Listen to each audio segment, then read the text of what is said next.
was out on the West Coast trying to make a buck. Things didn't work out and I was down on my luck. I got tired of roaming and bumming around, so I started thumbing back east towards my hometown. Made a lot of miles first 2 days, and I figured I'd be home in a week if my luck held out this way.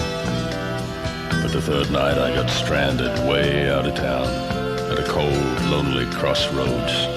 The rain was pouring down.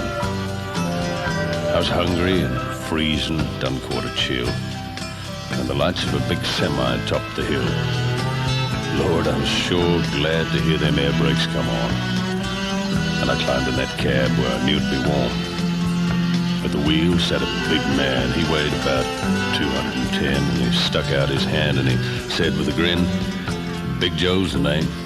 And I told him mine, and he said the name of my rig is the Phantom-309. I asked him why he called his rig such a name, and he said, "Son, this old Mac can put 'em all to shame. Ain't a driver or a rig running any line that's seen nothing but taillights from the Phantom-309.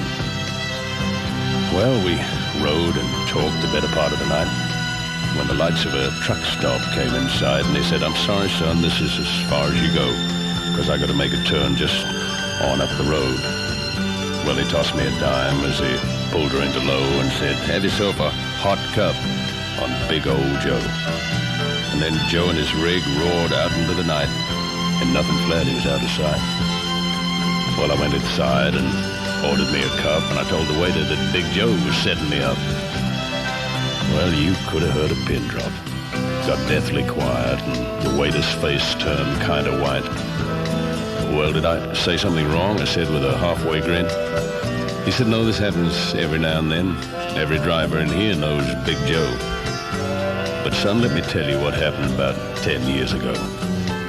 At the crossroads tonight where you flagged him down, there was a busload of kids coming home from town, and they were right in the middle when Big Joe topped the hill.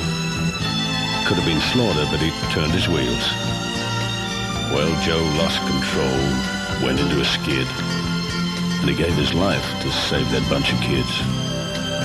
And there at the crossroads was the end of the line for Big Joe and the Phantom-309. But every now and then, some hiker will come by, and like you, Big Joe will give him a ride. Here, have another cup and forget about that dime.